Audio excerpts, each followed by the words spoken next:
Assalamualaikum warahmatullahi wabarakatuh. Salam sejahtera untuk kita semua, Bapak dan Ibu pemirsa dimanapun Anda berada. Kembali saya Prapto Muntoko membuat pemahaman tentang asesmen nasional, mengingat antusias dari Bapak dan Ibu semua untuk menjelaskan ulang tentang asesmen nasional, di mana penjelasan-penjelasan ini yang dimaksudkan untuk memahamkan oleh semua lapisan masyarakat, terutama di membuat kebijakan di tingkat satuan pendidikan, untuk memahamkan apa sih itu tentang asesmen nasional. Dan ini dibuat slide ini untuk berdasarkan dari rapat koordinasi Dinas Pendidikan dan Kebudayaan Provinsi Jawa Tengah pada tanggal 26 Juli 2021. Baiklah, bahwa asesmen nasional sebagai evaluasi sistem pendidikan, pijakannya adalah Undang-Undang Sisdiknas. Kemudian elemen kebijakan asesmen nasional, AN hanya diikuti sebagai sampel siswa yang dipilih secara acak dari kelas 5, 8, dan 11 di setiap satuan pendidikan atau sekolah atau madrasah. AN 2021 digunakan sebagai baseline tanpa konsekuensi pada guru, sekolah, ataupun pemerintah daerah. Evaluasi kinerja tidak hanya berdasarkan skor rata, tetapi juga perubahan skor atau tren dari satu tahun ke tahun berikutnya. AN dilaksanakan di semua sekolah atau madrasah, kemudian AN dilaksanakan setiap tahun dan dilaporkan pada setiap sekolah atau madrasah dan Pemda. Hasil dan dampak yang diharapkan, AN bukan evaluasi individu siswa. Hasil AN dapat ditindaklanjuti oleh sekolah, tidak menambah beban siswa kelas 6, 9, dan 12, tidak digunakan untuk PPDB juga. Ya, jadi ada beberapa pertanyaan, AN pengganti UN nanti akan mengukur treatment dan sebagainya. Ternyata AN itu hanya digunakan untuk potret saja, gitu ya. Kemudian rujukan lain adalah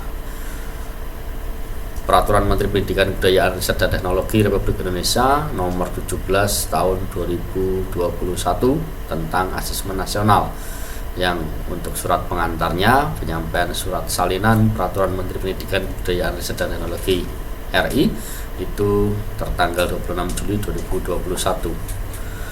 Sekali lagi, rujukannya adalah Peraturan Menteri Pendidikan dan Kebudayaan, Riset dan Teknologi Republik Indonesia nomor 17 tahun 2021 tentang asesmen nasional. Kemudian AKM, literasi numerasi, ada survei karakter dan survei lingkungan belajar. Literasi membaca dan numerasi adalah kompetensi mendasar yang diperlukan semua murid untuk bisa belajar sepanjang hayat dan berkontribusi pada masyarakat. Pengukuran literasi dan numerasi mendorong guru untuk lebih fokus pada pengembangan daya nalar daripada pengetahuan konten yang luas tapi dangkal. Kemudian untuk survei karakter sulit diukur secara mendalam dalam asesmen berskala besar. Meski demikian, survei karakter dapat memberikan informasi berharga tentang sikap, nilai, dan kebiasaan yang mencerminkan profil pelajar Pancasila. Survei karakter memberikan sinyal bahwa sekolah perlu memperhatikan tumbuh kembangnya murid secara utuh, mencakup dimensi kognitif, afektif, dan spiritual. Kemudian survei lingkungan belajar. Survei lingkungan belajar mengukur yang pertama kualitas belajar, yang kedua iklim keamanan dan inklusivitas sekolah, kemudian yang ketiga refleksi guru, yang keempat perbaikan praktik pengajaran, dan yang kelima adalah latar belakang keluarga murid. Informasi dari survei lingkungan belajar berguna untuk melakukan diagnosis masalah dan perencanaan perbaikan pembelajaran oleh guru, kepala sekolah, dan dinas pendidikan. AN 2021 diselenggarakan per jenjang secara bertahap dan hasilnya dilaporkan sebagai input untuk evaluasi diri dan perencanaan satuan pendidikan dan pemerintah daerah. Kita lihat bahwa rakor sosialisasi pelatihan teknis persiapan itu Januari sampai Maret, kemudian April sampai Agustus 2021 simulasi atau gladi bersih asesmen nasional atau gladi itu ya di satuan pendidikan. Pelaksanaannya sekitar bulan September dan Oktober 2021, kemudian pelaporan di bulan Desember 2021.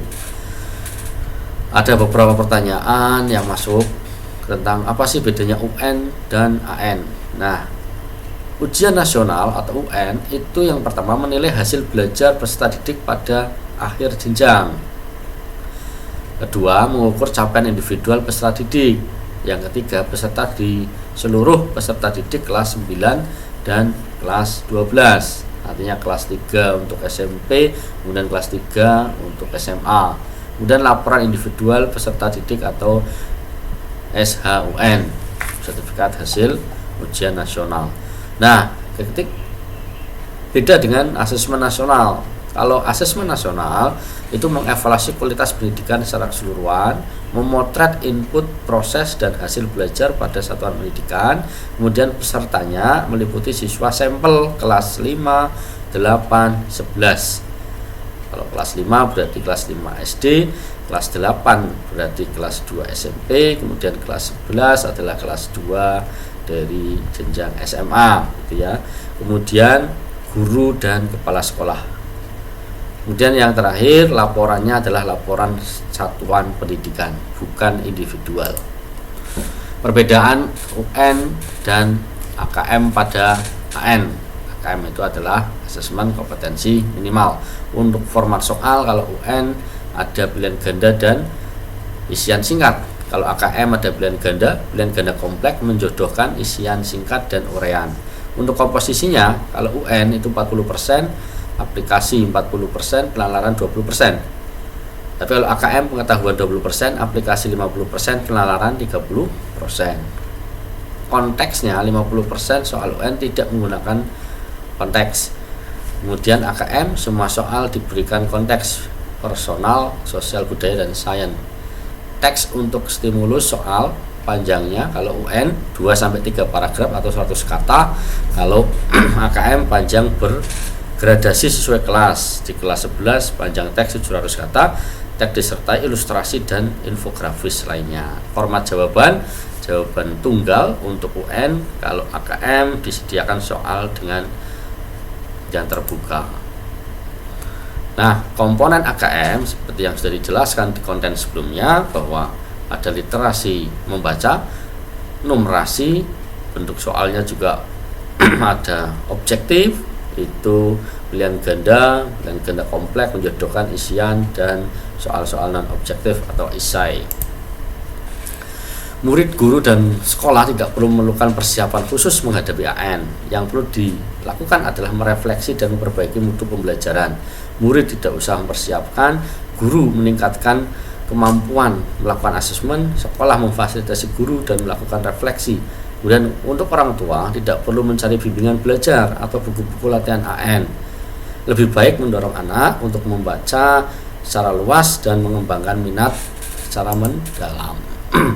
Kepesertaan jenjang pendidikan SD itu kelas 5 maksimal 30 siswa, jenjang SMP itu kelas 8 maksimal 45 siswa, jenjang SMA itu kelas 11 maksimal 45 siswa, jenjang SMK juga kelas 11 45 siswa.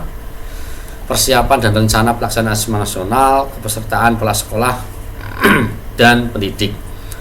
Pada dasarnya kepala sekolah satuan pendidikan dan semua pendidik yang terdaftar di Dapodik atau EMIS dan mengajar di satuan pendidikan tersebut menjadi peserta dalam survei lingkungan belajar.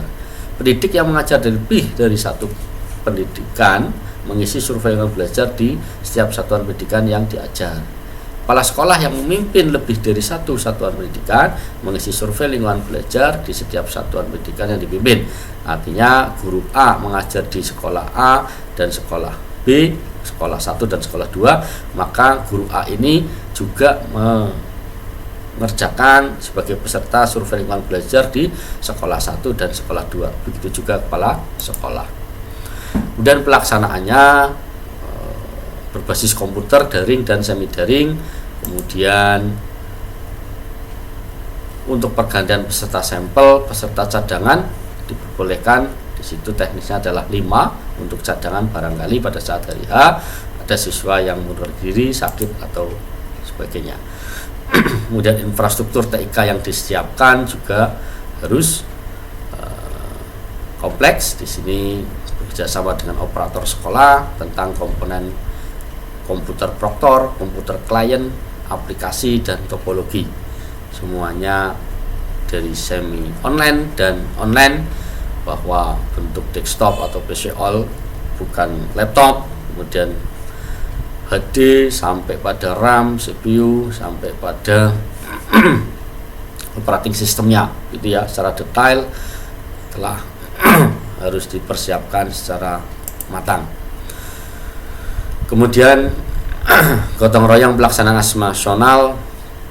Kalau pemerintah pusat adalah sosialisasi, penyiapan infrastruktur AN, pelatihan tim teknis, posko, monitoring dan evaluasi dan analisis. Kemudian pemerintah daerah, sosialisasi satuan pendidikan, penyiapan dan koordinasi pelaksanaan pada satuan pendidikan sesuai dengan kewenangannya, pelatihan proktor satuan pendidikan dan tim teknis kabupaten kota, kemudian posko pendampingan daerah, simulasi pelaksanaan AN, kemudian diseminasi hasil ke satuan pendidikan. Kemudian yang dilakukan oleh satuan pendidikan adalah pelaksanaan AN di masing-masing satuan pendidikan menggunakan dana BOS. Sekali lagi, menggunakan dana BOS. Soal-soal latihan itu bisa ada lengkap, bahkan tentang informasi tentang asesmen kompetensi minimum atau AKM ada di website puspenjar.kemendikbud.go.id/AKM, ya, sampai dari teknis dan contoh-contoh dari AKM semua level pembelajaran. Ada 7 komponen yang dapat dibiayai dari AN atau ASES Nasional 2021. Yang pertama adalah manajemen pengelolaan layanan kesekretariatan, yang kedua adalah rapat koordinasi AN, yang ketiga pelatihan tenaga teknis jenjang SD sederajat, kemudian yang keempat pemantauan dan evaluasi pelaksanaan AN, yang kelima pendampingan AN, yang keenam penyusunan laporan keuangan dan kegiatan AN, dan yang terakhir yang ketujuh adalah rapat koordinasi evaluasi AN.